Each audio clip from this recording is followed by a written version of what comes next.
اعوذ باللہ من الشیطان الرجیم بسم اللہ الرحمن الرحیم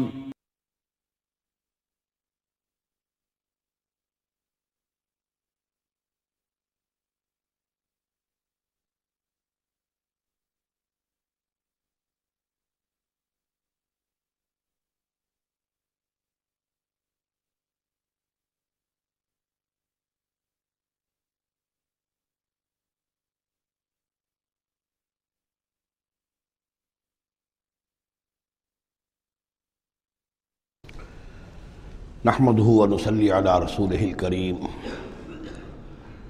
اما بعد فاعوذ بالله من الشيطان الرجيم بسم الله الرحمن الرحيم وما تكون في شأن وما تتلو منه من قرآن ولا تعملون من عمل إلا كنا عليكم شهودا إذ تفيضون فيه وما يعزب عن ربك من مثقال ذرة في الأرض ولا في السماء ولا أصغر من ذلك ولا أكبر إلا في كتاب مبين ألا إن أولياء الله لا خوف عليهم ولا هم يحزنون الذين آمنوا وكانوا يتقون لهم البشرى في الحياة الدنيا وفي الآخرة لا تبديل لكلمات الله ذلك هو الفوز العظيم صدق الله العظيم وما تكون في شأن اور نہیں ہوتے آپ کسی بھی کیفیت میں وما تتلو منہ من قرآن اور نہیں پڑھ رہے ہوتے آپ قرآن میں سے کچھ بھی ولا تعملون من عمل اور اے مسلمانوں نہیں عمل کر رہے ہوتے تم کوئی بھی اچھا عمل الا کنا علیکم شہودا مگر یہ کہ ہم حاضر ہوتے ہیں موجود ہوتے ہیں تمہارے اس عمل پر گواہ ہوتے ہیں اس تفیدون فیہ جب کہ تم اس میں مصروف ہوتے ہو۔ یہ بڑی ہے ایک بشارت والی بات ہے کہ بندہ مومن کو یقین دلایا جائے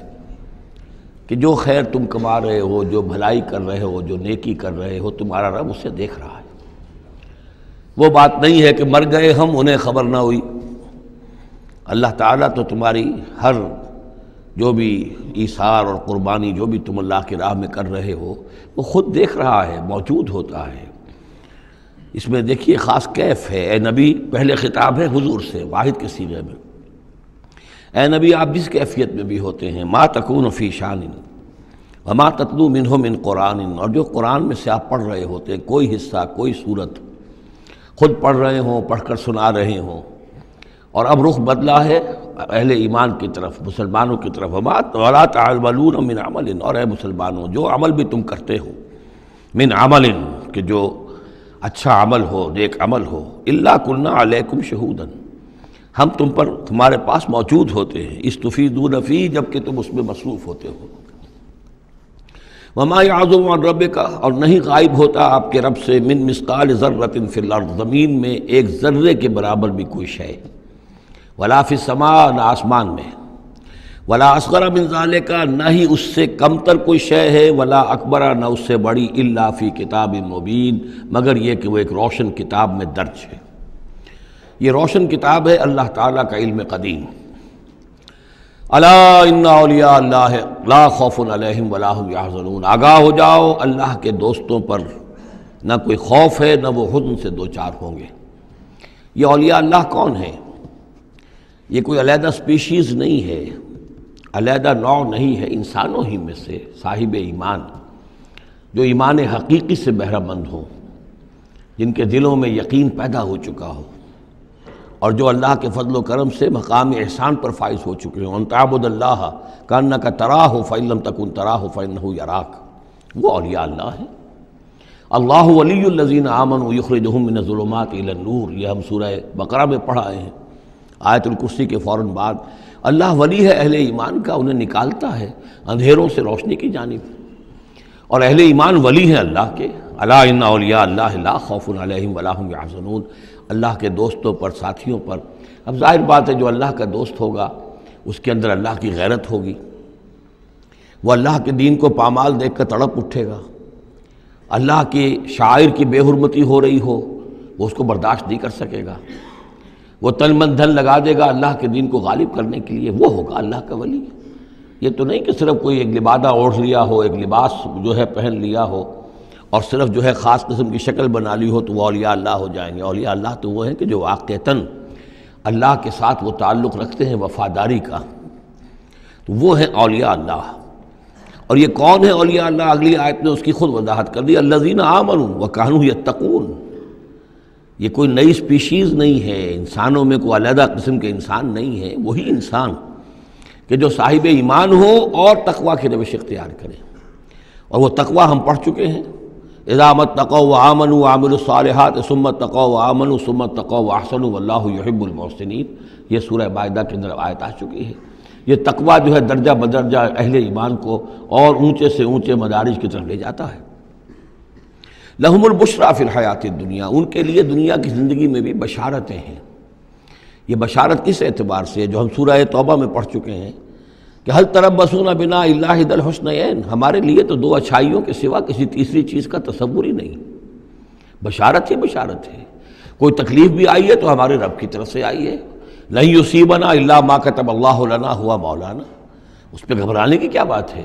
دوست کی طرف سے اگر کوئی شے آئی ہے اور پھر یہ کہ ہمیں پتہ ہے کہ اس میں ہمارا خیر ہے، اسی میں بھلائی ہے۔ ایک چیز ناگوار تو ہے، بچے کو انجیکشن لگا ہے تو رو تو رہا ہے وہ، لیکن معلوم ہے کہ اس کے والدین کو تو معلوم ہے کہ یہ اس کے علاج کے لیے ہمیں ٹیکہ لگوا رہے ہیں۔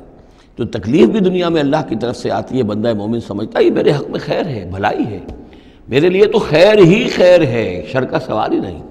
لہم البشریٰ فی الحیات الدنیا وفی الآخرہ، اور آخرت میں بھی لا تبدیل لکلمات اللہ، اللہ کی باتوں کو کوئی بدل نہیں کر سکتا۔ ذالک هو الفوز العظیم، یہی بہت بڑی کامیابی ہے۔ ولا یحزنک قولہم، اور اے نبی ان کی بات سے آپ رنجیدہ نہ ہوں۔ ان العزت للہ جمیعا، عزت کل کی کل اللہ کے اختیار میں ہے، اللہ کے ہاتھ میں ہے۔ هو السمیع العلیم، وہ سب کچھ سننے والا اور جاننے والا ہے۔ الا ان للہ من فی السماوات ومن فی الارض، آگاہ ہو جاؤ اللہ ہی کی ملکیت ہے اور اللہ ہی کا ہے جو کچھ بھی ہے اور جو بھی ہے آسمانوں میں اور جو بھی ہے زمین میں۔ وما یتبع الذین یدعون من دون اللہ شرکاء، اور یہ لوگ جو اللہ کے سوا کسی اور کو پکار رہے ہیں وہ کوئی شرکاء نہیں ہے جنہیں وہ پکار رہے ہوں، اور نہیں ان کا اتباع کر رہے۔ ان یتبعون الا الظن، وہ تو ظن ہے، اٹکل پچو ہے، ان کے اپنے تصورات و توہمات ہیں۔ ان یتبعون الا الظن وان هم الا یخرصون، وہ صرف ظن و تخمین اور اٹکل پچو کے پیچھے پڑے ہوئے ہیں۔ هو الذی جعل لکم اللیل لتسکنوا فیہ والنہار مبصرا، وہی ہے جس نے تمہارے لیے رات کو بنا دیا ہے تاکہ تم اس میں سکون پکڑو، آرام کرو، استراحت ہو، اطمینان اور سکون ہو۔ والنہار مبصرا، اور دن کو بنا دیا دکھلانے والا، روشن، تاکہ اس میں تم کام کرو، اپنی معاشی جدوجہد کرو۔ ان فی ذلک لآیات لقوم یسمعون، یقیناً اس میں آیات ہیں، نشانیاں ہیں ان لوگوں کے لیے جو حقیقتاً سنتے ہوں۔ قالوا اتخذ اللہ ولدا سبحانہ، انہوں نے کہا کہ اللہ نے اولاد اختیار کی ہے، وہ پاک ہے اس سے۔ هو الغنی، وہ بے نیاز ہے۔ یہ لفظ یہاں بہت اہم ہے، غنی، بے نیاز ہے۔ اس کا کیا تعلق ہے اولاد نہ ہونے سے؟ اصل میں انسان کو اولاد کی تمنا اس لیے ہوتی ہے کہ اسے یہ معلوم ہے کہ مجھے مرنا ہے، میں تو فانی ہوں، میری اولاد کے ذریعے سے میرا نام زندہ رہے گا۔ انسان کے اندر جو ایک خواہش ہے کہ میرا نام باقی رہے، میری یاد باقی رہے، تو اس کا تسلسل ہے جو اولاد کے ذریعے سے۔ اللہ تعالیٰ چونکہ فانی نہیں ہے، باقی ہے، اسے کسی اولاد کی احتیاج نہیں ہے، وہ ہمیشہ خود قائم رہنے والا ہے، اس لیے اس کی شان اس سے بہت بلند ہے کہ اسے اولاد کی حاجت ہو۔ هو الغنی، وہ تو اس سے غنی ہے، بے نیاز ہے۔ لہو ما فی السماوات و ما فی الارض، اسی کا ہے جو کچھ کہ ہے آسمانوں میں اور جو کچھ کہ ہے زمین میں۔ ان عندکم من سلطان بہذا، نہیں ہے تمہارے پاس کوئی سند، کوئی دلیل اس چیز کے لیے کہ تم نے اللہ کے لیے اولاد تراش لی ہے۔ اتقولون علی اللہ ما لا تعلمون، کیا تم اللہ کی طرف منسوب کر رہے ہو وہ چیزیں جن کے لیے تمہارے پاس کوئی علم نہیں، کوئی دلیل نہیں، کوئی سند نہیں۔ قل ان الذین یفترون علی اللہ الکذب لا یفلحون، کہہ دیجئے وہ لوگ جو اللہ تعالیٰ کی طرف جھوٹ باتیں منسوب کرتے ہیں، افتراء کرتے ہیں، وہ کبھی فلاح نہیں پائیں گے۔ متاع فی الدنیا، دنیا میں ان کے لیے ساز و سامان ہے، رہنا بسنا ہے، اس کے لیے کوئی ضرورت ہم نے ان کو ضرورت کی چیزیں دے دی ہیں۔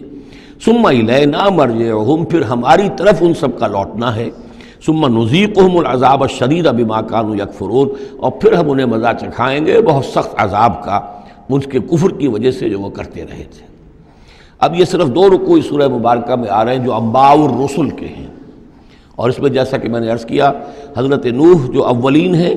اور حضرت موسیٰ جو آخری ہیں، ان دونوں کا تو صراحتاً ذکر ہے، بیچ میں صرف حوالہ دیا گیا ہے، کسی کا نام نہیں۔ حضرت نوح کا ذکر صرف آدھے رکوع پر ہے، حضرت موسیٰ کا قدر تفصیل کے ساتھ 1.5 رکوع ہے۔ اس کے برعکس ہو جائے گا اگلی صورت میں، سورہ ہود میں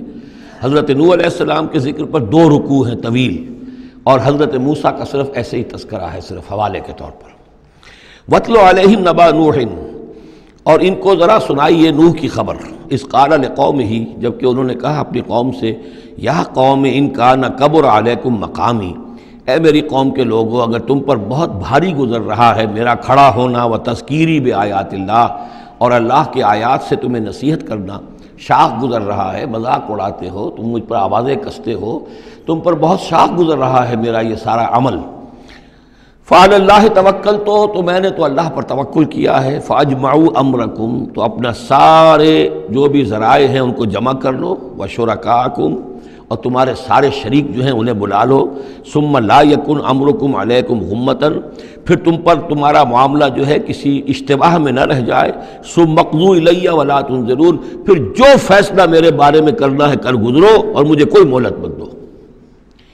یہ جو انداز ہے چیلنج کا، اور یہ اس سے پتہ چلتا ہے کس درجے دل دکھ چکا تھا حضرت نوح علیہ السلام کا،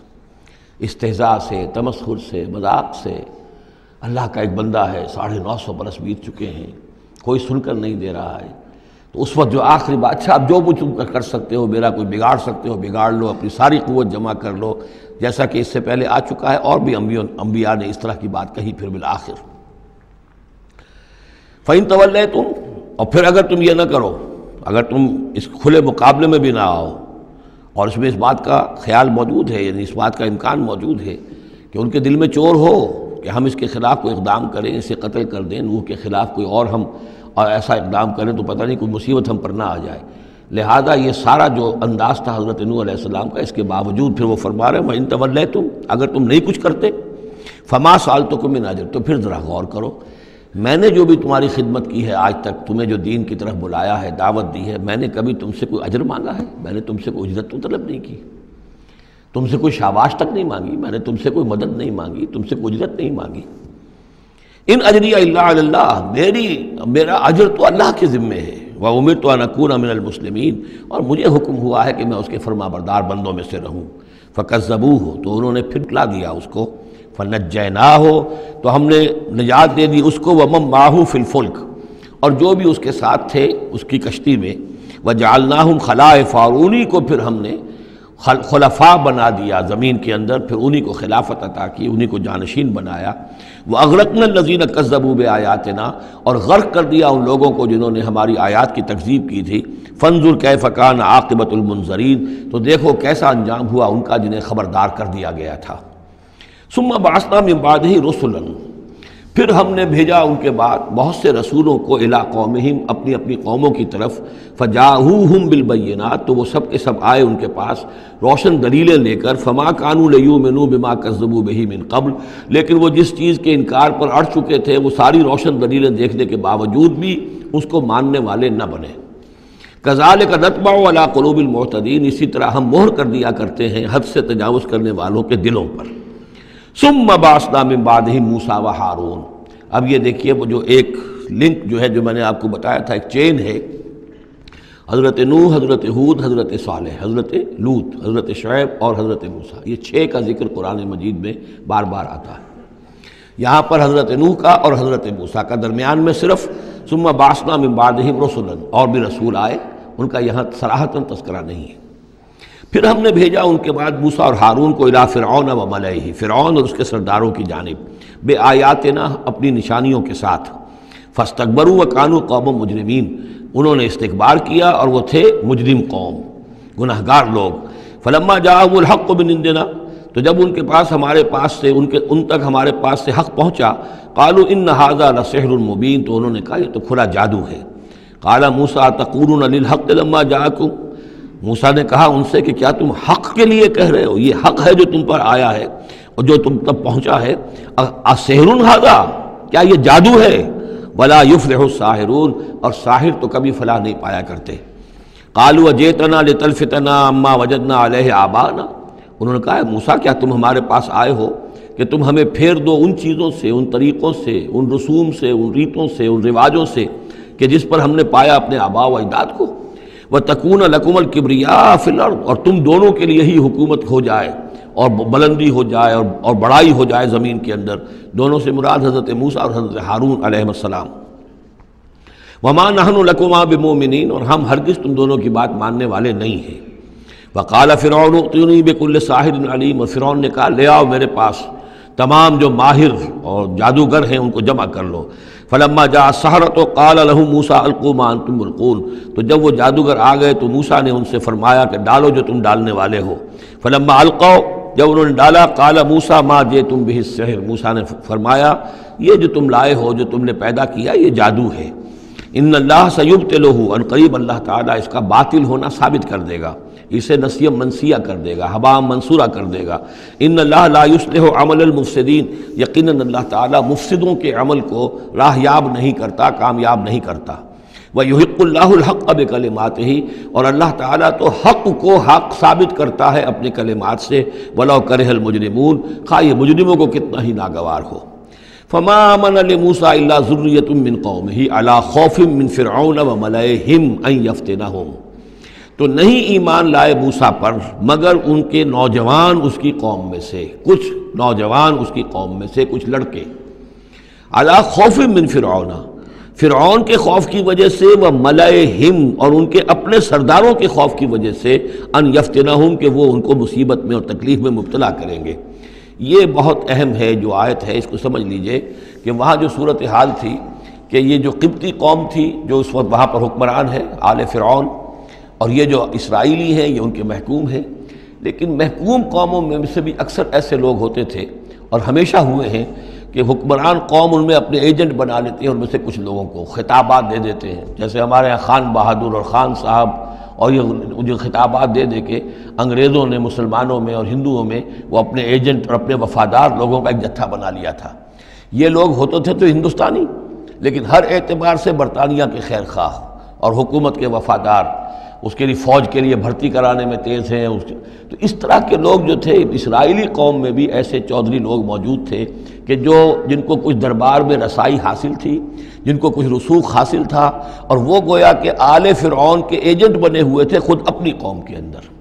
یہ ہے وہ معاملہ کہ وہ ڈرتے تھے وہ لوگ، اگر ہم موسیٰ پر ایمان لے آئے تو یہ ہماری اپنی قوم کے جو چودھری لوگ ہیں، یہ خان صاحب اور جو یہ خان بہادر لوگ جو ہیں، یہ پھر ہمیں ستائیں گے، یہ ہماری رپورٹیں کریں گے اور ہماری جو ہے ان رپورٹوں کے اوپر گوشمالی ہوگی۔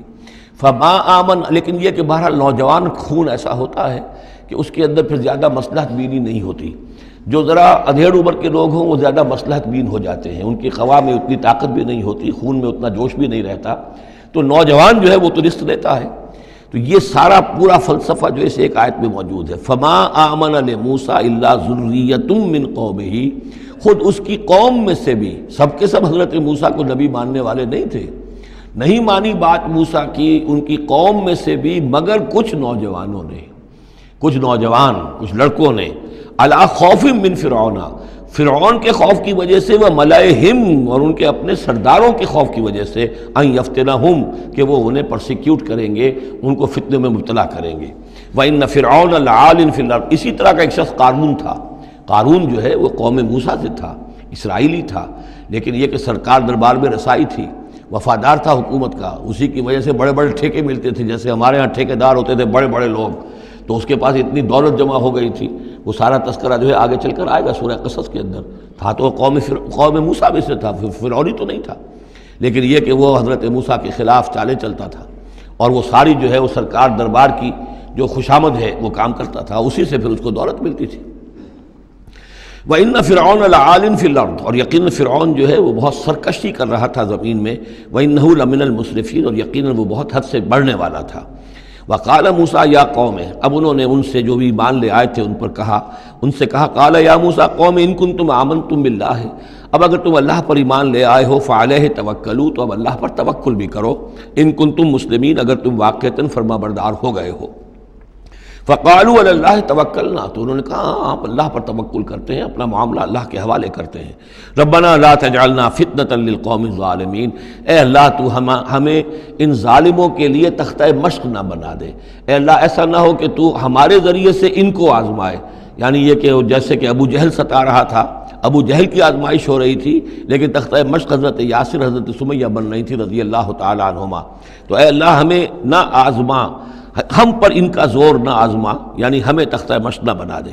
وَنَجِّنَا بِرَحْمَتِكَ مِنَ الْقَوْمِ الْكَافِرِينَ، اور ہمیں اپنی خاص رحمت سے ان کافروں کی قوم سے نجات عطا فرما۔ وَأَوْحَيْنَا إِلَىٰ مُوسَىٰ وَأَخِيهِ، اور ہم نے وحی کر دی موسیٰ کو اور ان کے بھائی کو ہارون کو، أَن تَبَوَّآ لِقَوْمِكُمَا بِمِصْرَ بُيُوتًا، کہ تم اپنی قوم کے لیے مصر میں کچھ گھر معین کر لو،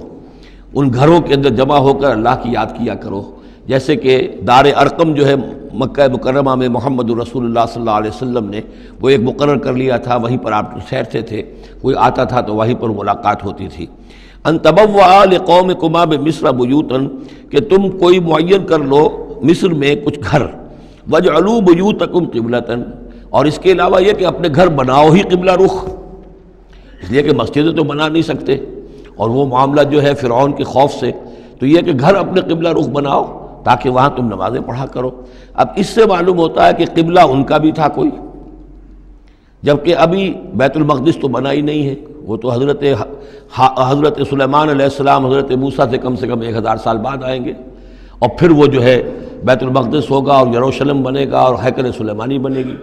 لہذا قبلہ تب اس وقت کا قبلہ کس کا تھا، کون سا تھا؟ یہی بیت اللہ قبلہ تھا۔ ان کے جو وہ خیمے ہوتے تھے قربان گاہ کے خیمے، ان کے بارے میں تفاصیل آتی ہے تورات کے اندر کہ وہ ایسے نصب کیے جاتے تھے کہ جب کوئی شخص جو ہے وہ قربانی پیش کرتا تھا تو اس کا رخ جو ہے سیدھا کعبے کی طرف ہوتا تھا۔ تو وَجْعَلُوا بُيُوتَكُمْ قِبْلَةً، اپنے گھر جو ہے قبلہ رو بناؤ، وَأَقِيمُوا الصَّلَاةَ وَبَشِّرِ الْمُؤْمِنِينَ، نماز قائم رکھو اور اہل ایمان کو بشارت دو۔ وقال موسیٰ ربنا انک آتیت فرعون وملأہ زینۃ واموالا فی الحیاۃ الدنیا، اور موسیٰ نے عرض کیا پروردگار تو نے فرعون اور اس کے سرداروں کو زینت چمک دمک عطا کر دی ہے اور اموال عطا کر دی ہیں دنیا کی زندگی میں، ربنا لیضلوا عن سبیلک، پروردگار اس لیے کہ وہ لوگوں کو گمراہ کرے تیرے راستے سے، ان کے پاس زور ہے، اقتدار ہے، اختیار ہے، دولت ہے، چمک دمک ہے، اب ظاہر بات ہے کہ عام لوگ ادھر ہی متوجہ ہوتے ہیں، انہی چیزوں سے اثر قبول کرتے ہیں، تو نے دے رکھا ہے، تیرا ہی اختیار ہے، دینے والا تو ہی ہے، تو کیا تو نے یہ سب کچھ نے اس لیے دیا ہے کہ یہ تیرے بندوں کو گمراہ کرے؟ ربنا لیضلوا عن سبیلک ربنا اطمس علی اموالہم، اے اللہ اب ان کے اموال مٹا دے، واشدد علی قلوبہم، ان کے دلوں کے اوپر گرہ لگا دے، سختی پیدا کر دے، فلا یؤمنوا حتی یروا العذاب العلیم، کہ یہ ایمان نہ لائیں جب تک کہ کھلم کھلا دیکھ نہ لیں عذاب علیم کو۔ اس کا مطلب کیا ہے؟ ہونا تو یہ چاہیے کہ نبی کہے کہ یہ ایمان لے آئیں، یہ ایک آخری وقت ہوتا ہے جبکہ اتنا بیزار ہو چکا ہو نبی، اور جبکہ اس قدر شدید جو ہے دشمنی کی ہو کفار نے اہل ایمان کے ساتھ، ستایا ہو بری طریقے سے، کہ پھر ایک وقت آ کر وہ کہتے ہیں کہ پروردگار اب اگر یہ ایمان لے آتے ہیں تو ان کے سارے گناہ معاف ہو گئے۔ ایمان کا مطلب تو یہ ہے کہ سارا کیا دھرا اب تک جو کچھ تھا انہوں نے وہ سب ان کو معاف ہو جائے گا، کوئی پکڑ نہیں ہوگی۔ تو پروردگار اب یہ جس حد کو پہنچ گئے ہیں ان کے دلوں کو سخت کر دے، یعنی ان کے دلوں پر مہر کر دے، اب یہ ایمان نہ لائیں جب تک کہ عذاب عریاں طور پر ان کے سامنے نہ آ جائے۔ جب عذاب آ جائے گا پھر ایمان لانے کا فائدہ کوئی نہیں، اس کے بعد تو جو ہے وہ ایمان معتبر نہیں ہے اللہ کے ہاں۔ واشدد علی قلوبہم فلا یؤمنوا حتی یروا العذاب العلیم، قال قد اجیبت دعوتکما فاستقیما ولا تتبعان سبیل الذین لا یعلمون، اللہ تعالیٰ نے فرمایا ٹھیک ہے تم دونوں کی دعا ہم نے قبول کر لی، قد اجیبت قبول کر لی گئی، منظور کر لی گئی دعا، دعوتکما تم دونوں کی دعا، فاستقیما اب تم بھی قائم رہنا، ایسا نہ ہو کہ وقت آنے پر تمہارا دل پسیج جائے کہ اللہ اب ان کو معاف فرما دے، تم بھی قائم رہنا۔ وَلَا تَتَّبِعَانَ سَبِيلَ الَّذِينَ لَا يَعْلَمُونَ، اور ان لوگوں کے راستے کی پیروی ہرگز نہ کرنا جو علم نہیں رکھتے۔ وَجَاوَزْنَا بِبَنِي إِسْرَائِيلَ الْبَحْرَ، اور پھر ہم نے بنی اسرائیل کو پار اتار دیا سمندر کے یا دریا کے، فَأَتْبَعَهُمْ فِرْعَوْنُ وَجُنُودُهُ، تو پھر اس کے پیچھے آئے فرعون، ان کے پیچھے آئے فرعون اور اس کے لشکر بھی، بغیًا وعدوا، شرارت کے ساتھ اور زیادتی کے ساتھ، حتی اذا ادرکہ الغرق، یہاں تک کہ جب وہ غرق ہونے لگا، پا لیا اسے غرق نے، یعنی فرعون جو ہے غرق ہونے لگا. قال آمنت انہ لا الہ الا الذی آمنت بہ بنو اسرائیل، اس نے کہا میں ایمان لایا اس پر کہ کوئی خدا نہیں ہے، کوئی الہ نہیں ہے سوائے اس کے کہ جس پر بنی اسرائیل ایمان لائے ہیں. وانا من المسلمین، اور میں اس کے فرما برداروں میں سے ہوں. الآن، کیا اب ایمان لا رہے ہو؟ وقد عصیت قبل، حالانکہ اس سے پہلے تم نافرمانی کرتا رہا. وکنت من المفسدین، اور تو نہایت فساد کرنے والوں میں سے تھا. فالیوم ننجیک ببدنک، تو اب آج ہم تمہارے بدن کو نجات دے دیں گے، یہ گلے سڑے گا نہیں، محفوظ رہے گا. لتکون لمن خلفک آیا، تاکہ تو اپنے بعد والوں کے لیے ایک نشانی بنا رہے. اس کی فرعون کی لاش جو ہے مل گئی تھی، صرف یہ کہ ناک پر سے کہیں سے کسی مچھلی نے کچھ کاٹا تھا، وہ صرف باقی یہ کہ پوری فرعون کی وہ لاش جو ہے محفوظ. لتکون لمن خلفک آیہ وان کثیرا من الناس عن آیاتنا لغافلون، اور یقیناً بہت سے لوگ ہماری آیات سے غفلت ہی برتتے رہتے ہیں. وَلَقَدْ بَوَّأْنَا بَنِي إِسْرَائِيلَ مُبَوَّأَ صِدْقٍ، اور ہم نے بنی اسرائیل کو بہت ہی عمدہ جگہ فراہم کر دی. وَرَزَقْنَاهُم مِّنَ الطَّيِّبَاتِ، اور انہیں روزی دی بہت ہی اچھی پاکیزہ چیزوں کی. فَمَا اخْتَلَفُوا، تو انہوں نے نہیں اختلاف کیا. حَتَّىٰ جَاءَهُمُ الْعِلْمُ، یہاں تک کہ علم ان کے پاس آ گیا. ان ربک یقضی بینہم یوم القیامہ، یقیناً آپ کا رب فیصلہ کرے گا ان کے مابین قیامت کے دن. فیما کانوا فیہ یختلفون، جن چیزوں میں کہ وہ اختلاف کرتے رہے تھے. فإن كنت فی شک مما انزلنا الیک، پھر اگر تمہیں کوئی شک ہے اس چیز کے بارے میں کہ جو آپ پر نازل کی ہے ہم نے. بظاہر خطاب حضور سے ہے صلی اللہ علیہ وسلم، لیکن ظاہر بات ہے کہ حضور کے لیے کوئی امکان نہیں کہ آپ کو کوئی شک ہوتا. یہ بظاہر خطاب حضور سے ہے، لیکن یہ حقیقتاً خطاب ہو رہا ہے اہل مکہ سے کہ اگر تمہیں کوئی شک ہے اس چیز کے بارے میں جو محمد پر نازل ہوئی. لیکن یہ کہ بسا اوقات ایسا ہوتا ہے کہ جن سے کوئی بات کہنی ہوتی ہے اس سے اس قدر نفرت ہو چکی ہو کہ براہ راست انہیں خطاب کرنا بھی انسان کو پسند نہ ہو، تو پھر وہ کسی اور کو خطاب کر کے وہ بات کہتا ہے جو سنانی کسی اور کو ہوتی ہے. اگر تمہیں شک ہے اس چیز کے بارے میں کہ جو ہم نے اپنے اس بندے محمد پر نازل کی ہے صلی اللہ علیہ وسلم، فاسأل الذین یقرؤون الکتاب من قبلک، تو پھر پوچھ لیجئے ان لوگوں سے کہ جن کو کتاب دی گئی تھی آپ سے پہلے. لقد جاءک الحق من ربک، اے نبی آپ کے پاس حق آیا ہے آپ کے رب کی طرف سے. فلا تکونن من الممترین، تو ہرگز نہ ہو جائیں آپ شک کرنے والوں میں. پھر نوٹ کر لیجئے میرے نزدیک یہاں بظاہر خطاب حضور سے ہے، اصل میں روح سخن جو ہے وہ مشرکین عرب سے ہے. ولا تکونن من الذین کذبوا بآیات اللہ، اور مت بن جانا ہرگز ان لوگوں میں سے جنہوں نے اللہ کی آیات کو جھٹلایا. فتکون من الخاسرین، تو ہو جاؤ گے خسارہ پانے والوں میں سے. ان الذین حقت علیہم کلمۃ ربک لا یؤمنون، یقیناً جن لوگوں کے اوپر کہ تیرے رب کی بات واقع ہو چکی ہے، ثابت ہو چکی ہے، جو قانون خداوندی کی زد میں آ چکے ہیں، جو ضد اور ہٹ درمی کی وجہ سے اپنے دلوں پہ مہر کروا چکے ہیں، وہ ایمان نہیں لائیں گے. لا یؤمنون ولو جاءتہم کل آیۃ، چاہے کتنی ہی آیتیں آ جائیں، کتنی ہی نشانیاں آ جائیں. حتیٰ یروا العذاب العلیم، وہ ایمان نہیں لائیں گے جب تک کہ اپنی آنکھوں سے عذاب علیم کو دیکھ نہ لیں. جیسے کہ فرعون کا معاملہ ہوا کہ جب غرق ہونے لگا تب ایمان لایا.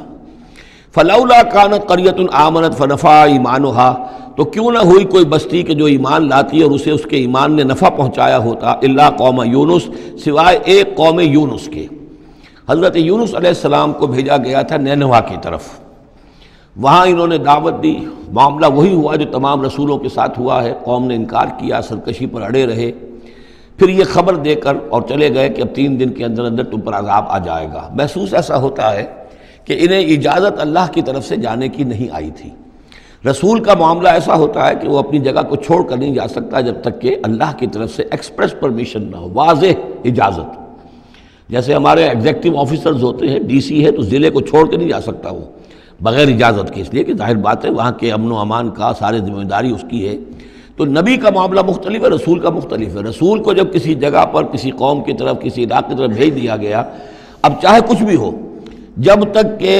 وہاں پر سے اجازت نہ آئے کہ اس قوم کو چھوڑ کر تم جا سکتے ہو، رسول نہیں جا سکتا. چنانچہ آپ کو معلوم ہوتا ہے کہ جب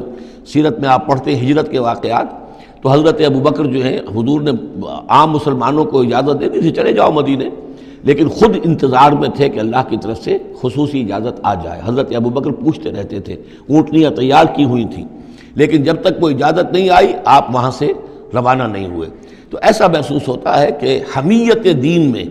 کچھ بہت زیادہ جوش آیا حضرت یونس علیہ السلام کے. بہرحال حمیت دینی اور اللہ کی غیرت جو ہے وہ اچھی شے ہے، لیکن وہ جوش کے اندر بس صرف یہ ان سے نظر انداز ہو گیا معاملہ کہ اپنی اللہ تعالیٰ کی طرف سے واضح اجازت آئے بغیر اپنی قوم کو چھوڑ کر چلے گئے. اس کا نتیجہ یہ نکلا کہ جب عذاب کے آثار شروع ہوئے اور قوم نے دیکھا کہ جو بات کہی تھی یونس نے وہ تو صحیح نکل رہی ہے، لہذا وہ پوری قوم نے توبہ کی، گڑ گڑائے، اپنے سب بچوں کو عورتوں کو لے کر باہر نکل آئے، مال مویشی سامان لے کر گڑ گڑا کر اللہ سے توبہ کی، تو اللہ نے ان کی توبہ کو قبول کر لیا. حالانکہ عذاب کے آثار شروع ہونے کے بعد توبہ قبول نہیں ہوتی، لیکن ایک استثناء ہے، چونکہ جو رسول بھیجے گئے تھے ان رسول کی طرف سے ذرا جلدی ہو گئی اور اجازت کے بغیر وہ اپنی قوم کو چھوڑ کر چلے گئے، لہذا اس جو بھی ڈیبٹ ہوا ہے رسول کے کھاتے میں اس کا کریڈٹ ہو گیا ہے اس قوم کو، اور اس کے لیے ایک استثناء قائم ہو گئی ہے پوری تاریخ کے اندر کہ وہ عذاب کے آثار آنے کے باوجود پھر انہوں نے توبہ کی اور اللہ نے ان کی توبہ کچھ عرصے کے لیے قبول کر لی، عذاب کو ٹال دیا. فلولا كانت قرية آمنت فنفعها ایمانها الا قوم یونس، تو کیوں نہ ہوئی کوئی بستی کو جو ایمان لے آتی، یعنی عذاب کے آثار شروع ہونے کے بعد اور پھر اسے اس کا ایمان لانا مفید ہوتا، سوائے قوم یونس کے. لما آمنوا، جب وہ ایمان لے آئی قوم، کشفنا عنہم عذاب الخزي فی الحیات الدنیا، ہم نے کھول دیا ان سے، ہٹا دیا ان سے دنیا کی زندگی میں وہ رسوا کن عذاب، ومتعناہم الی حین، اور ایک وقت معین کے لیے ہم نے انہیں اور مہلت دے دی، ایک فریش لیز آف ایگزسٹنس ان کو عطا کر دیا. وَلَوْ شَاءَ رَبُّكَ لَآمَنَ مَنْ فِي الْأَرْضِ كُلُّهُمْ جَمِيعًا، اور اگر آپ کا رب چاہتا ہے نبی صلی اللہ علیہ وسلم تو جو بھی زمین میں ہے سب کے سب ایمان لے آتے. یہ باتیں سورہ انعام میں بہت یعنی شد و مد کے ساتھ آ چکی ہیں، وہ ذروہ سلام ہے اس موضوع کا کہ آپ کے دل میں کتنی بھی خواہش ہو کہ یہ سب لوگ ایمان لے آئیں، لیکن یہ کہ اللہ تعالیٰ نے تو ضابطہ رکھا ہوا، جو طالب حق ہوگا اسے حق ملے گا، جو طالب ہدایت ہوگا اسے ہدایت ملے گی، جو ضد پر، ہٹ درمی پر، تعصب پر اور کسی ضد میں آ گیا ہے اسے اللہ تعالیٰ ہدایت نہیں دے گا. اگر جبراً اللہ نے ہدایت دینی ہوتی تو دنیا میں کوئی بھی کافر نہ ہوتا، سب کے سب مومن ہوتے، متقی ہوتے. آخر اللہ کے فرشتے کتنے ہیں؟ سب مومن ہیں، متقی ہیں، پاک ہیں، صاف ہیں، کہیں کوئی غلطی نہیں، معصیت نہیں، کہیں لا یعصون اللہ ما امرہم ویفعلون ما یؤمرون، وہ جو بھی کچھ انہیں حکم ہوتا ہے بجا لاتے ہیں اللہ تعالیٰ کے احکام، کسی حکم کی نافرمانی نہیں کرتے. انسانوں کو پیدا کیا ہے امتحان کے لیے. خلق الموت والحیات لیبلوکم ایکم احسن عملا، لہذا آپ اس معاملے میں بس اپنا فرض ادا کریں، باقی کون ایمان لا رہا ہے کون نہیں لا رہا وہ معاملہ ہم سے متعلق ہے. وَلَوْ شَاءَ رَبُّكَ لَآمَنَ مَنْ فِي الْأَرْضِ كُلُّهُمْ جَمِيعًا، اگر اللہ چاہتا، آپ کا رب چاہتا تو یقیناً زمین میں جو ہے سب کے سب ایمان لے آتے. أَفَأَنْتَ تُكْرِهُ النَّاسَ حَتَّى يَكُونُوا مُؤْمِنِينَ، تو کیا آپ لوگوں کو مجبور کر دیں گے کہ وہ ضرور ایمان لے آئیں؟ یعنی آپ اپنے آپ کو بھی ہلکان کر رہے ہیں، آپ نے دن رات ایک کیا ہوا ہے، آپ ہر وقت اس جد و جہد میں ہیں، پھر آپ کو یہ بھی اندیشہ رہتا ہے کہ کہیں میری طرف سے کوئی کوتاہی تو نہیں ہو رہی ہے. جیسے کہ سورہ اعراف کے اندر فَلَا تَكُنْ فِي صَدْرِكَ حَرَجٌ، آپ کے دل کے اندر یہ تنگی نہیں ہونی چاہیے، آپ اپنا فرض ادا کر کے اپنے آپ کو سبکدوش سمجھیے. وَمَا كَانَ لِنَفْسٍ أَن تُؤْمِنَ إِلَّا بِإِذْنِ اللَّهِ، اور کسی جان کے لیے ممکن ہی نہیں ہے، کسی انسان کے لیے کہ وہ ایمان لائے مگر اللہ کے اذن سے. وَيَجْعَلُ الرِّجْسَ عَلَى الَّذِينَ لَا يَعْقِلُونَ، اور جو عقل سے کام نہیں لیتے اللہ تعالیٰ ان کے اوپر تو گندگی مسلط کر دیتا ہے. قُلِ انظُرُوا مَاذَا فِي السَّمَاوَاتِ وَالْأَرْضِ، کہیے ان سے کہ دیکھو جو آسمانوں اور زمین میں ہے اللہ تعالیٰ کی آیات ہیں، آسمان میں بھی ہیں زمین میں بھی ہیں. وَمَا تُغْنِي الْآيَاتُ وَالنُّذُرُ عَنْ قَوْمٍ لَا يُؤْمِنُونَ، لیکن یہ ساری آیات کام نہیں آتی اور یہ ساری انذار اور ڈر سنانا اور جو بھی دعوت و تبلیغ ہے وہ ان لوگوں کے لیے جو ایمان نہیں لانا چاہتے مفید نہیں ہے. فَهَلْ يَنْتَظِرُونَ إِلَّا مِثْلَ أَيَّامِ الَّذِينَ خَلَوْا مِنْ قَبْلُ، یہ لفظ ایام آگے ایام اللہ، تو کیا یہ منتظر ہیں اسی طرح کے دنوں کے جیسے کہ دن اس سے پہلے آئے ہیں. قُلْ فَانْتَظِرُوا، وہ دن جو آیا تھا قوم نوح پر اور وہ دن جو آیا قوم ہود پر اور قوم صالح پر. فَهَلْ يَنْتَظِرُونَ إِلَّا مِثْلَ أَيَّامِ الَّذِينَ خَلَوْا مِنْ قَبْلِهِمْ، تو کیا یہ اسی طرح کے دنوں کا انتظار کر رہے ہیں، اسی طرح کا دن ان پر بھی آ جائے جیسا کہ ان پر آیا تھا جو ان سے پہلے تھے. قُلْ فَانْتَظِرُوا إِنِّي مَعَكُم مِّنَ الْمُنتَظِرِينَ، تو کہہ دیجئے کہ اچھا انتظار کرو میں بھی تمہارے ساتھ انتظار کر رہا ہوں. ثُمَّ نُنَجِّي رُسُلَنَا وَالَّذِينَ آمَنُوا، پھر ہم نجات دیتے رہے ہیں اپنے رسولوں کو اور اہل ایمان کو. كَذَلِكَ حقاً علینا ننجی المومنین، بالکل اسی طرح ہمارے اوپر حق ہے، واجب ہے کہ ہم اہل ایمان کو نجات دیں. حضرت نوح کے ساتھ جو ایمان لائے وہ ان کے ساتھ کشتی میں بچا لیے گئے، حضرت ہود پر جو لوگ ایمان لائے ان کو بچا لیا گیا، حضرت صالح پر جو ایمان لے آئے وہ ان کو بچا لیے گئے، اور عمورہ اور صدوم کی بستیوں میں سے کوئی ایک بھی نہیں نکلا ایسا خوشبخت کہ جو وہاں سے اپنی نجات کا سامان حاصل کرتا، سوائے حضرت لوط اپنی دونوں بیٹیوں کو لے کر نکلے ہیں، ایک متنفس بھی نہیں تھا وہاں، ان کی اپنی بیوی بھی پیچھے رہ گئی ہے۔ قل یا ایھا الناس ان کنتم فی شک من دینی، اب یہ بڑا ایک فیصلہ کن سا انداز خطاب ہے یہاں، کہہ دیجئے اے نبی، اے لوگو، ان کنتم فی شک من دینی، اگر تمہیں میرے دین کے بارے میں کوئی شک ہے، یعنی تم مجھ پر دباؤ ڈال رہے ہو کہ میں تمہارے دین کی پیروی کروں، تو تمہیں کچھ شک ہے شاید میرے بارے میں کہ میں اپنے دین پر پوری طرح جازم نہیں ہوں، پوری طرح قائم نہیں ہوں، شاید مجھے اس کے اوپر پورا وثوق حاصل نہیں ہے، یہ جو تم محنت کر رہے ہو، مجھے جو ہے مجھ پر دباؤ پریشرائز کر رہے ہو مجھے، قل یا ایھا الناس ان کنتم فی شک من دینی فلا اعبد الذین تعبدون من دون اللہ، تو میں ہرگز نہیں پوجنے والا ان کو جن کو تم پوجتے ہو اللہ کے سوا، ولیکن اعبد اللہ الذی یتوفاکم، بلکہ میں تو پوجوں گا اور پرستش کروں گا اسی اللہ کی جو تمہیں قبض کرے گا، وامرت ان اکون من المؤمنین، اور مجھے حکم ہوا ہے کہ میں ایمان لانے والوں میں سے ہو جاؤں، وَأَنْ أَقِمْ وَجْهَكَ لِلدِّينِ حَنِيفًا، اور اے نبی آپ تو اپنے چہرے کو سیدھا رکھیے دین حنیف کی طرف، دین کی طرف حنیف ہو کر، یکسو ہو کر، وَلَا تَكُونَنَّ مِنَ الْمُشْرِكِينَ، اور ہرگز نہ ہوئیے ان مشرکوں میں سے، وَلَا تَدْعُ مِن دُونِ اللَّهِ مَا لَا يَنفَعُكَ وَلَا يَضُرُّكَ، اور مت پکاریے ہرگز اللہ کو چھوڑ کر ان ہستیوں کو جنہیں یہ پکار رہے ہیں جو نہ نفع پہنچا سکتی ہیں اور نہ نقصان، فَإِنْ فَعَلْتَ، اور اگر بالفرض آپ نے ایسا کیا، فَإِنَّكَ إِذًا مِّنَ الظَّالِمِينَ، تو پھر آپ بھی ظالموں میں سے ہو جائیں گے، وَإِن يَمْسَسْكَ اللَّهُ بِضُرٍّ فَلَا كَاشِفَ لَهُ إِلَّا هُوَ، اور اگر اللہ تعالیٰ آپ کو کوئی ضرر پہنچائے، تکلیف پہنچائے، تو کوئی نہیں ہے اس کا کھولنے والا، دور کرنے والا سوائے اس کے، وَإِن يُرِدْكَ بِخَيْرٍ، اور اگر وہ ارادہ کر لے آپ کے ساتھ بھلائی کا، خیر کا، اچھائی کا، فَلَا رَادَّ لِفَضْلِهِ، تو اس کے فضل کو لوٹانے والا کوئی نہیں جو آڑ بن جائے، روک بن جائے، رکاوٹ بن جائے اس کے فضل کے راستے میں، یُصِیبُ بِهِ مَن یَشَاءُ مِنْ عِبَادِهِ، وہ اپنا فضل دیتا ہے اپنے بندوں میں سے جس کو چاہتا ہے، پہنچاتا ہے جس کو چاہتا ہے، وَهُوَ الْغَفُورُ الرَّحِيمُ، اور وہ غفور اور رحیم ہے۔ قُلْ یَا أَیُّهَا النَّاسُ، کہہ دیجئے اے لوگو، قَدْ جَاءَکُمُ الْحَقُّ مِن رَبِّکُم، تمہارے پاس تمہارے رب کی طرف سے حق آ چکا ہے، فَمَنِ اهْتَدَىٰ، تو جو کوئی بھی ہدایت پائے، فَإِنَّمَا يَهْتَدِي لِنَفْسِهِ، تو وہ اپنے بھلے کو ہدایت پاتا ہے، اس کا فائدہ اسی کو ہوگا، عاقبت اس کی سنورے گی، اللہ کی رحمت اس کے شامل حال ہوگی، وَمَنْ ضَلَّ، اور جو بھٹک جائے، جو گمراہ ہو جائے، فَإِنَّمَا يَضِلُّ عَلَيْهَا، تو وہ بھی اپنی جان پر وبال لے گا، اس کا سارا وبال اس کی اپنی جان پر آئے گا، وَمَا أَنَا عَلَيْكُمْ بِوَكِيلٍ، اور میں کوئی تمہارا ذمہ دار نہیں ہوں، میں تمہارے اوپر کوئی داروغہ بنایا نہیں گیا ہوں، میں تمہارے بارے میں مسئول نہیں ہوں، اللہ کے ہاں مجھ سے تمہارے بارے میں باس پرس نہیں ہوگی، وَلَا تُسْأَلُ عَنْ أَصْحَابِ الْجَحِيمِ، آپ سے نہیں پوچھا جائے گا جہنمیوں کے بارے میں، وَاتَّبِعْ مَا يُوحَىٰ إِلَيْكَ، اور اے نبی آپ پیروی کرتے رہیے اس کی کہ جو آپ کی طرف وحی کیا جا رہا ہے، وَاصْبِرْ، اور صبر کیجئے، جمے رہیے، ڈٹے رہیے، ان کے دباؤ کو برداشت کیجئے، حتیٰ یحکم اللہ، یہاں تک کہ اللہ تعالیٰ فیصلہ سنا دے، وَهُوَ خَيْرُ الْحَاكِمِينَ، اور یقیناً وہ بہترین فیصلہ کرنے والا ہے۔ سورۃ ہود، بسم اللہ الرحمن الرحیم، یہ اب جوڑا ہے، اس جوڑے کا دوسرا فرد سورہ ہود، یہاں آپ دیکھیں گے کہ برعکس ترتیب ہو جائے گی، 10 رکوعوں میں سے 6 سے زائد انباء الرسل پر مشتمل ہے، اور جس میں سب سے تفصیلی ذکر جو ہے یہ حضرت نوح علیہ السلام کا ہے، اور آخر میں بہت ہی مختصر سا تذکرہ جو ہے حضرت موسیٰ کا ہے، باقی جیسے سورہ اعراف میں ایک رکوع ایک رسول کے لیے، وہی ترتیب آپ یہاں دیکھیں گے۔ بسم اللہ الرحمن الرحیم، الف لام را، کتاب احکمت آیاتہ ثم فصلت من لدن حکیم خبیر۔ الف لام را، یہ وہ کتاب ہے جس کی آیات پختہ کی گئی ہیں، مضبوط کی گئی ہیں، پھر ان کی تفصیل کی گئی ہے، انہیں کھولا گیا ہے اس ہستی کی طرف سے جو حکیم اور خبیر ہے، جو کمال حکمت والا اور باخبر ہے۔ اس کا ایک مفہوم یہ ہو سکتا ہے کہ قرآن مجید میں شروع میں جو صورتیں نازل ہوئی ہیں وہ چھوٹی چھوٹی لیکن بہت پروفاؤنڈ، چند الفاظ کے اندر معلوم ہوتا ہے کہ جیسے سورۃ العصر ہے، والعصر ان الانسان لفی خسر الا الذین آمنوا وعملوا الصالحات وتواصوا بالحق وتواصوا بالصبر،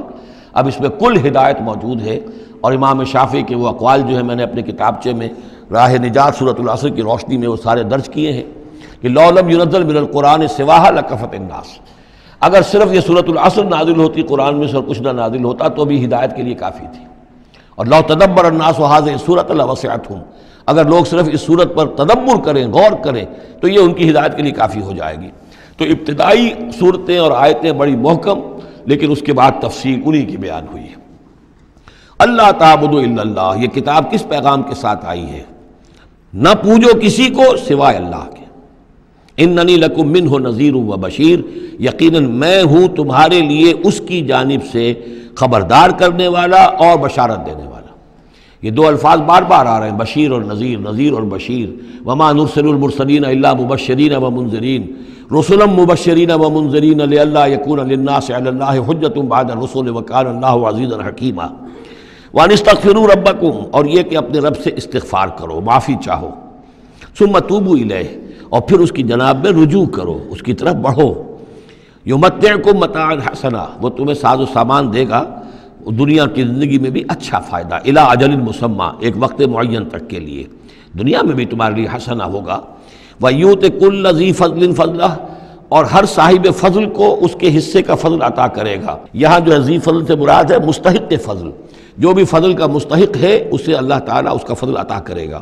وَإِن تَوَلَّوْا، اور اگر تم پھر جاؤ گے، فَإِنِّي أَخَافُ عَلَيْكُمْ عَذَابَ يَوْمٍ كَبِيرٍ، تو پھر مجھے اندیشہ ہے کہ تم پر بہت بڑے دن کا ایک عذاب آئے گا. الی اللہ مرجعکم، تمہاری طرف اللہ ہی کی طرف تمہیں لوٹ جانا ہے. وہو علی کل شیء قدیر، اور وہ ہر چیز پر قادر ہے. الا انہم یثنون صدورہم لیستخفوا منہ، آگاہ ہو جاؤ یہ لوگ اپنے سینوں کو دوہرا کرتے ہیں تاکہ اس سے چھپ سکیں. یہ مشکلات القرآن میں سے، اس کے بارے میں بہت سے اقوال ہیں. ایک رائے جو ہے کہ جو بخاری میں حضرت ابن عباس کا جو قول آیا ہے وہ یہ ہے کہ کچھ اہل ایمان کے اوپر حیا کا اتنا غلبہ تھا، جیسے حضرت عثمان رضی اللہ تعالیٰ عنہ، کہ وہ کبھی غسل بھی کرنا ہوتا تھا، اس وقت بھی عریاں ہونا انہیں پسند نہیں تھا، تو وہ اس طریقے سے جھک جاتے تھے کہ گویا کہ سطر پھر بھی جو ہے وہ چھپا رہے، اور اگر کہیں قضاء حاجت ہے یا کوئی اور، اس وقت بھی وہ پورا سطر کا اہتمام کرتے تھے. تو یہ فرمایا جا رہا ہے کہ تم کتنا ہی کر لو، ظاہر بات ہے کہ اللہ تعالیٰ کی نگاہوں کے تو تم سامنے ہو. لہذا یہ ہے کہ اس میں ایک حد تک جو بھی اللہ تعالیٰ نے سطر کا، حجاب کے جو بھی احکام دیے ان کی پیروی کرو، لیکن کسی بھی معاملے میں غلو کی ضرورت نہیں ہے. الا انہم یثنون، باقی اور طرح سے بھی اس آیت کی جو ہے وہ تشریح کی گئی ہے. الا انہم یثنون صدورہم لیستخفوا منہ،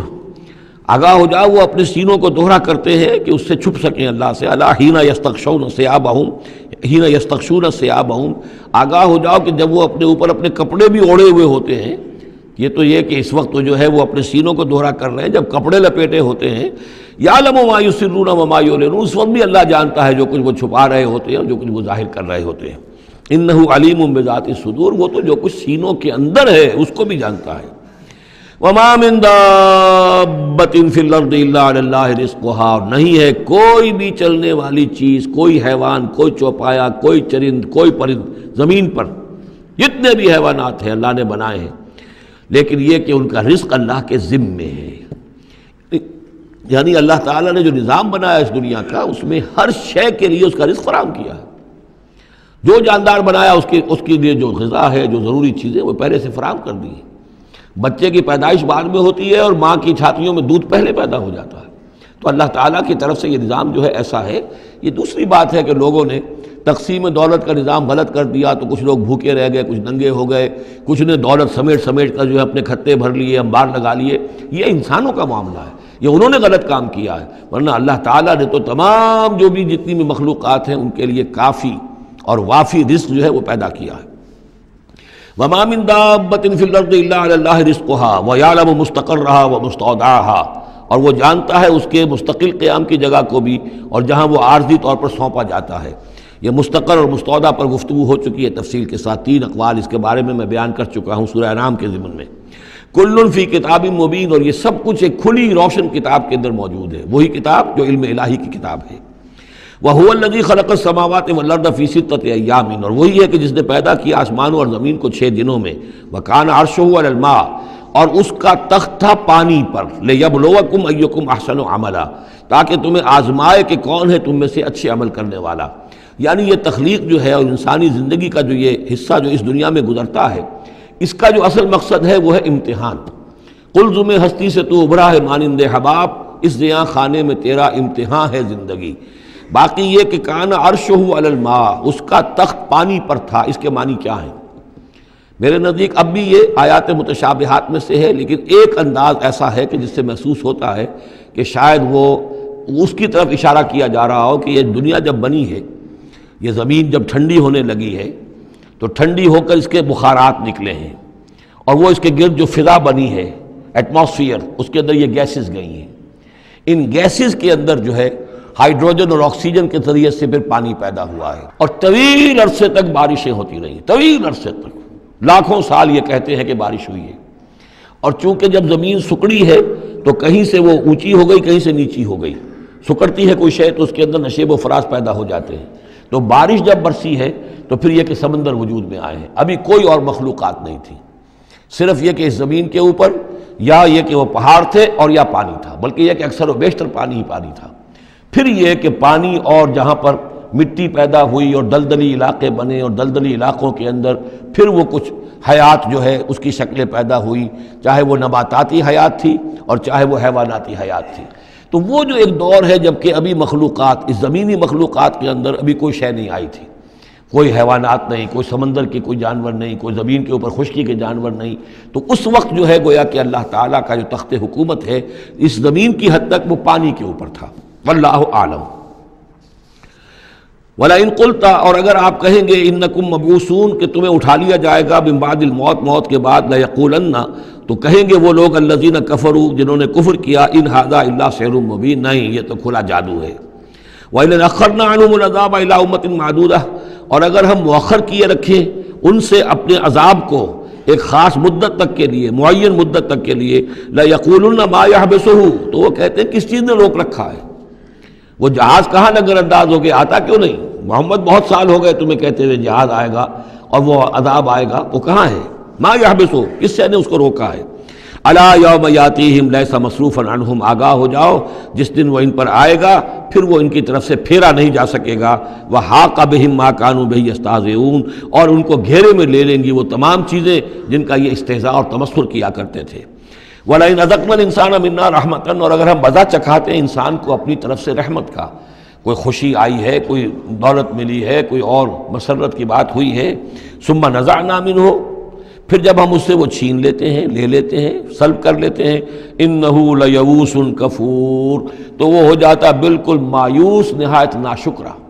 بھول جاتا ہے کبھی اللہ کی نعمت بھی تھی، کبھی اللہ کی نگاہ کرم بھی مجھ پر تھی، ٹھیک ہے آج مجھ پر سختی آ گئی ہے تو سختی نرمی آتی رہتی ہے، اللہ تعالیٰ کی طرف سے ہے، اگر نرمی بھی تھی تو اللہ کی طرف سے، اور سختی بھی آئی ہے تو اللہ کی طرف سے، اس پر شکر چاہیے تھا، اس پر صبر چاہیے، لیکن نہیں، انسان جو ہے لیئوس کفور، انتہائی مایوس اور نہایت ناشکرہ، ہم پر تو کبھی اللہ کی کوئی نظر کرم ہوئی نہیں۔ وَلَئِنْ أَذَقْنَاهُ نَعْمَاءَ بَعْدَ ضَرَّاءَ مَسَّتْهُ، اور اگر ہم مزہ چکھائیں اسے نعمتوں کا اس کے بعد کہ کوئی تکلیف اس کو پہنچی ہوئی تھی، لَيَقُولَنَّ ذَهَبَ السَّيِّئَاتُ عَنِّي، تو وہ کہے گا بس جی میرے دل اندر دور ہو گئے ساری برائیاں، اب تو ساری مصیبتیں ختم ہو گئیں۔ إِنَّهُ لَفَرِحٌ فَخُورٌ، اب وہ فرح اور فخور بن جاتا ہے، وہ یعنی اتراتا ہے، فخر کرتا ہے اور کہتا ہے یہ میں نے محنت کی، میں نے کوشش کی، میں نے تدبیر کی، دیکھا میں نے یہ شکل کی تھی جس کی وجہ سے کہ میری کاروبار جو بالکل ختم ہو رہا تھا، ڈوب رہا تھا، وہ ٹھیک ہو گیا۔ یعنی یہ کہ ہر حال میں اللہ سے دور، یہ نہیں جانتا کہ جو بھی معاملہ آیا تھا وہ اللہ کی طرف سے ہے، خیر ہو یا شر ہو وہ اللہ کی طرف سے ہے، اس سے ناواقف۔ إِلَّا الَّذِينَ صَبَرُوا، سوائے ان کے کہ جو صبر کی روش اختیار کریں، یہ سب کی بات نہیں ہے، جن کو اللہ نے ایمان دیا ہو اور ایمان کے نتیجے میں صبر پیدا ہوا ہو، إِلَّا الَّذِينَ صَبَرُوا وَعَمِلُوا الصَّالِحَاتِ، اور انہوں نے نیک اعمال کیے ہوں، أُولَٰئِكَ لَهُم مَغْفِرَةٌ وَأَجْرٌ كَبِيرٌ، ان کے لیے مغفرت ہے اور بہت بڑا اجر ہے۔ فَلَعَلَّكَ تَارِكٌ بَعْضَ مَا يُوحَىٰ إِلَيْكَ، تو اے نبی شاید کہ آپ کچھ چیزیں چھوڑ دیں اس میں سے جو آپ کی طرف وحی کی جا رہی ہے، وَضَائِقٌ بِهِ صَدْرُكَ، اور آپ کا سینہ اس سے بھچ رہا ہے، تنگ ہو رہا ہے،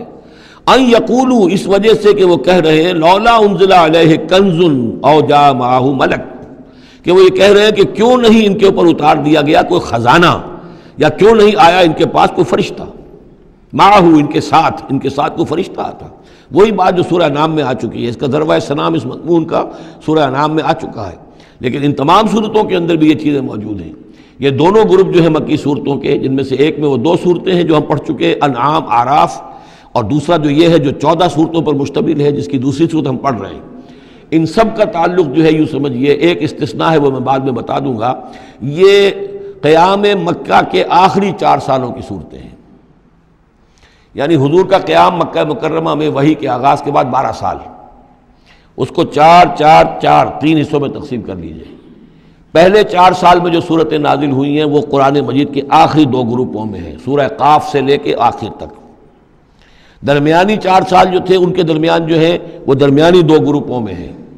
اور یہ جو ہے شروع کے 2 گروپ جو ہیں ان کے اندر وہ صورتیں ہیں کہ جو آخری دور میں نازل ہوئی ہیں، آخری 4 سالوں میں، اور ان میں یہ مضمون کثرت سے ملے گا۔ فَلَعَلَّكَ تَارِكٌ بَعْضَ مَا يُوحَىٰ إِلَيْكَ، تو شاید نبی آپ ترک کر دیں گے بعض چیزیں جو آپ کی طرف وحی کی گئی ہیں، وَضَائِقٌ بِهِ صَدْرُكَ، اور آپ کا سینہ جو ہے اس پر بھچ رہا ہے۔ ان یقولوا، کہ وہ یہ کہہ رہے ہیں، لولا انزل علیہ کنز، کیوں نہیں اتار دیا گیا ان پر کوئی خزانہ، او جاء معہ ملک، یا ان کے پاس آ گیا ہوتا کوئی فرشتہ۔ انما انت نذیر، دیکھیے پھر آپ سمجھ لیجئے آپ کا فرض منصبی یہ ہے کہ آپ صرف ایک خبردار کرنے والے ہیں، واللہ علی کل شیء وکیل، باقی ہر چیز کا ذمہ دار اللہ ہے۔ کب عذاب بھیجنا ہے، کب نہیں بھیجنا، کوئی معجزہ دکھانا ہے یا نہیں دکھانا، کس کو ایمان کی توفیق دینی ہے، کس کو نہیں دینی ہے، یہ سارے معاملات اللہ کے ہاتھ میں ہیں۔ ام یقولون افتراہ، کیا ان کا کہنا یہ ہے کہ یہ قرآن جو ہے محمد نے خود گھڑ لیا ہے؟ قل فاتوا بعشر سور مثلہ مفتریات، اب یہ ہے وہ چیلنج جو دوسرے نمبر پر دیا گیا۔ پہلا چیلنج تھا کہ تم پورے قرآن جیسی کوئی کتاب بنا کر لاؤ، وہ آگے چل کر آئے گا سورہ بنی اسرائیل میں اور دوسری صورتوں میں۔ اس سے نیچے اتر کر اچھا 10 صورتیں بنا کے لے آؤ، اس سے نیچے پر سبیل تنزل 1 صورت، اس 1 صورت کی بات سورہ یونس میں بھی آ چکی ہے اور سورہ بقرہ میں بھی، یہاں وہ 10 والا معاملہ ہے۔ قل فاتوا بعشر سور مثلہ مفتریات، تو ان سے کہیے کہ اچھا اگر ایسا ہی ایک قرآن گھڑا جا سکتا ہے اور انسان کی قوت اور قدرت میں ہے کہ ایسی کتاب تصنیف کر لے، تو تم 10 صورتیں تم بھی اس کی تصنیف کر کے لے آؤ۔ وَادْعُوا مَنِ اسْتَطَعْتُم مِّن دُونِ اللَّهِ إِن كُنتُم صَادِقِينَ، اور جن کو بھی تم بلا سکو اللہ کے سوا بلا لو مدد کے لیے اگر تم سچے ہو۔ فَإِن لَّمْ يَسْتَجِيبُوا لَكُمْ، پھر اگر وہ تمہارے مددگار جو ہے تمہاری اس دعا کو قبول نہ کریں، نہ پورا کریں،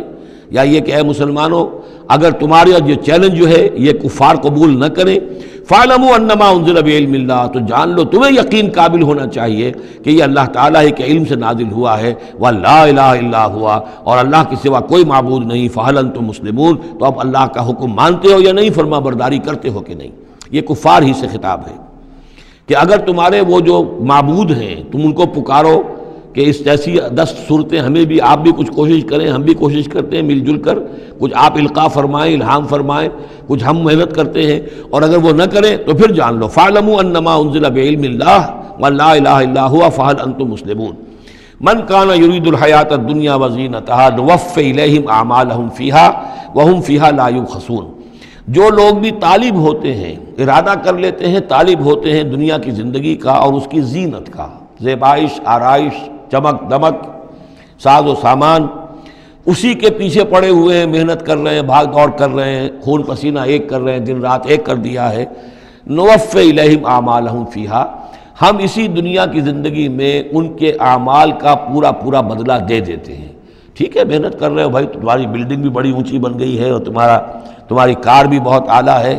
اور تمہارا کاروبار بھی خوب چمک گیا ہے، تم نے چونکہ یہی چاہا، یہی اسی کے لیے محنت کی، اسی کے لیے بھاگ دوڑ کی، تو اللہ تعالیٰ وَهُمْ فِيهَا لَا يُبْخَسُونَ، اس میں اللہ تعالیٰ ان کے ساتھ کوئی بخل نہیں کرتا اور ان کی جو محنت ہے اس کا جو بدلہ ہے انہیں اس دنیا میں دے دیتا ہے۔ لیکن اولئک الذین لیس لہم فی الآخرۃ الا النار، لیکن پھر یہ وہ لوگ ہیں جن کے لیے آخرت میں کچھ نہیں ہے سوائے آگ کے، ساری محنت بھاگ دوڑ دھوپ یہاں کے لیے تھی، یہاں ہم نے تمہیں دے دیا۔ اولئک الذین لیس لہم فی الآخرۃ الا النار وحبط ما صنعوا فیہا، اور جو کچھ انہوں نے اس دنیا میں کیا ہوگا وہ تو حبط ہو جائے گا، وباطل ما کانوا یعملون، اور جو کوئی جھوٹی سچی نیکی کی ہوگی اپنے دل کو دھوکہ دینے کے لیے وہ بھی بے بنیاد تھی، اس کی کوئی حیثیت نہیں تھی۔ افمن کان علی بینۃ من ربہ، تو بھلا وہ شخص کہ جو اپنے رب کی طرف سے بینہ پر تھا، اور یہاں بینہ سے مراد ہے فطرت سلیمہ، جس کے بارے میں کئی بار عرض کر چکا ہوں۔ فطرت سلیمہ، انسان کے اندر جو روح ربانی پھونکی گئی ہے، اس کی وجہ سے وہ جو فطرت ہے اس کے اندر وہ سارے حقائق موجود ہیں، کہ جو حقائق جن کو اجاگر کرنے کے لیے پھر یہ وحی آئی ہے، اور اس ڈورمنٹ کانشسنس کو ایکٹیویٹ کرنے کے لیے۔ تو جس شخص کی وہ فطرت سلیم ہے، قائم ہے، بینہ ہے، روشن ہے، پاک ہے، وَيَتْلُوهُ شَاهِدٌ مِّنْهُ، اور پھر اس کے پیچھے آتا ہے اس کے لیے گواہ، یعنی ایک شخص ہے جس کی فطرت سلیم تھی، حضور صلی اللہ علیہ وسلم ہے، سلیم فطرت، نیک فطرت، عقل سلیم، اور پھر وحی بھی آ گئی، وحی نے گواہی دے دی، گویا کہ دو چیزیں مل گئی، نور علی نور۔ یہ تمثیل جو ہے سورہ نور میں جا کر مکمل طور پہ سامنے آئے گی۔ افمن کان علی بینۃ من ربہ ویتلوہ شاہد منہ ومن قبلہ کتاب موسیٰ اماما ورحمہ، اور پھر اس کے علاوہ اس سے پہلے کتاب موسیٰ موجود ہے جو امام بھی تھی، رہنمائی کرنے والی، اور رحمت بھی تھی، یعنی دوسری تصدیق ہو رہی ہے وہ تورات سے ہو رہی ہے۔ تو فطرت محمدی صلی اللہ علیہ وسلم وہ بینہ، وہ روشن خالص، پھر وہی جو آپ پر آ گئی نور علی نور، اور نمبر 3 تورات جو ہے اس کی تصدیق کر رہی ہے، یہ گویا کہ اور اضافی چیز۔ اولئک یؤمنون بہ، یہی لوگ ہیں کہ جو اس پر ایمان لائیں گے، ومن یکفر بہ من الاحزاب، اور جو اس کا انکار کریں گے، کفر کریں گے اس کتاب کا، من الاحزاب، ان تمام گروہوں میں سے، فرقوں میں سے، چاہے وہ مشرکین مکہ ہوں اور چاہے وہ اہل کتاب ہوں، فالنار موعدہ، تو پھر آگ ہی ان کے وعدے کی جگہ ہے۔ فلا تک فی مریۃ منہ، تو اے نبی آپ ان کے بارے میں کسی شک و شبے میں نہ رہیں، انہ الحق من ربک، یقیناً یہ حق ہے آپ کے رب کی طرف سے، ولکن اکثر الناس لا یؤمنون، لیکن اکثر لوگ ایمان لانے والے نہیں ہیں۔ ومن اظلم ممن افترى علی اللہ کذبا، اور کون زیادہ ظالم ہوگا، اس سے بڑھ کر ظالم ہوگا اس سے کہ جس نے اللہ پر جھوٹ باندھا، گھٹ کر کوئی چیز اللہ کی طرف منسوب کر دی۔ اولئک یعرضون علی ربہم، یہ وہ لوگ ہیں کہ جو پیش کیے جائیں گے اپنے رب کے سامنے۔ ویقول الاشہاد، اور لوگ کہیں گے، گواہی دینے والے کہیں گے، ہؤلاء الذین کذبوا علی ربہم، یہ وہ لوگ ہیں جنہوں نے جھوٹ کہا تھا اپنے رب پر۔ غلام احمد قادیانی کو کھڑا کیا جائے گا، یہ ہے وہ شخص کہ جس نے جھوٹ اپنی جو ہے باتیں منسوب کی ہیں اللہ کی طرف، جس نے بھی جھوٹی نبوت کا دعویٰ کیا۔ ہؤلاء الذین کذبوا علی ربہم، انہوں نے جھوٹ بولا اللہ پر اور تہمت باندھی اللہ پر کہ مجھ پر وہی بھیجی ہے۔ الا لعنۃ اللہ علی الظالمین، آگاہ ہو جاؤ ایسے ظالموں پر اللہ کی لعنت ہے۔ الذین یصدون عن سبیل اللہ، جو اللہ کے راستے سے روکتے ہیں،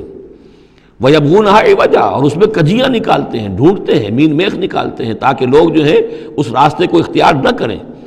وَهُمْ بِالْآخِرَةِ هُمْ کافرون، اور آخرت کے وہ بالکل انکاری ہیں اور منکر ہیں، اور اصل تو ان کی بیماری یہی ہے، آخرت کا انکار ہے، جس کی وجہ سے کہ ان کی عقلوں پر پردے پڑے ہوئے ہیں۔ آخرت سے جو ان کی بے رغبتی ہے، لا یرجون لقاءنا، جو سورہ یونس میں ہم نے بار بار پڑھا، وہ لوگ کہ جو ہم سے ملاقات کے امیدوار ہی نہیں، یہ ہے اصل میں کہ جو غفلت کی اصل جڑ اور بنیاد ہے۔ اولئک لم یکونوا معجزین فی الارض، یہ وہ لوگ ہیں کہ یہ ہرگز زمین میں عاجز کرنے والے نہیں ہیں، یہ شکست نہیں دے سکتے حق کو، یہ اللہ تعالیٰ کو شکست نہیں دے سکتے، اللہ کے رسول کو شکست نہیں دے سکتے۔ لم یکونوا معجزین فی الارض وما کان لهم من دون اللہ من اولیاء، اور نہ ہی ان کے اللہ کے سوا یا اللہ کے مقابلے میں کوئی مددگار اور حمایتی ہیں۔ یضاعف لهم العذاب، ان کے لیے تو عذاب بڑھایا جاتا رہے گا، دگنا کیا جاتا رہے گا۔ ما کانوا یستطیعون سمع وما کانوا یبصرون، اور وہ اس لیے کہ نہ تو وہ سننے کی صلاحیت رکھتے تھے اور نہ دیکھتے تھے، اندھے اور بہرے ہو گئے تھے۔ سم بکم عمی فہم لا یرجعون، اس لیے اب ان کے لیے عذاب جو ہے بڑھایا جاتا رہے گا۔ اولئک الذین خسروا انفسهم، یہ وہ لوگ ہیں جنہوں نے اپنے آپ کو ہلاک کر لیا، تباہ و برباد کر دیا۔ وضل عنہم ما کانوا یفترون، اور ان سے سب گم ہو کر رہ گئی وہ ساری افترا جو وہ کرتے رہے تھے۔ وہ کہاں گئے معبود، کہاں گئے من گھڑت خیالات، کہاں ہیں وہ شفعاء، کہاں ہیں وہ چھڑانے والے، وہ سب کے سب جو ضل عنہم ما کانوا یفترون، گم ہو گئے وہ سب کہ جس کا کہ انہوں نے افترا کیا تھا۔ لا جرم انہم فی الآخرۃ هم الاخسرون، تو اب اس میں کیا شک ہے کہ آخرت میں سب سے بڑھ کر خسارہ پانے والوں میں وہی ہوں گے۔ اکثر جو ہے افل کے بنا پر افل التفضیل۔ ان الذین آمنوا وعملوا الصالحات، اس کے برعکس سائملٹینیس کنٹراسٹ کا قاعدہ، اس کے برعکس وہ لوگ جو ایمان لائے اور جنہوں نے نیک عمل کیے، وَأَخْبَتُوا إِلَىٰ رَبِّهِمْ، اور جو اپنے رب کے سامنے جنہوں نے عاجزی کی، گڑ گڑاتے رہے، تضرع اختیار کیا۔ اولئک اصحاب الجنہ، یہ ہوں گے جنت والے، ہم فیہا خالدون، وہ رہیں گے اس میں ہمیشہ ہمیش۔ مثل الفریقین کالأعمى والأصم والبصیر والسمیع، یہ جو دو گروہ ہیں، یہ فریقین ہیں، ایک اہل ایمان ہے اور ایک وہ ہے مشرک اور کافر۔ ان کی مثال ایسے ہے کہ ایک طرف تو ایک اندھا اور بہرا ہے، کل اعمیٰ والاصم، اندھا بھی ہے بہرا بھی ہے، اور دوسرا والبصیر والسمیع، جو دیکھتا بھی ہے اور سنتا بھی ہے۔ هل یستویان مثلا، کیا یہ برابر ہے مثال کے اعتبار سے؟ افلا تذکرون، تو کیا وہ نصیحت اخذ نہیں کرتے؟ بارک اللہ لی ولکم فی القرآن العظیم ونفعنی وإیاکم بالآیات والذکر الحکیم۔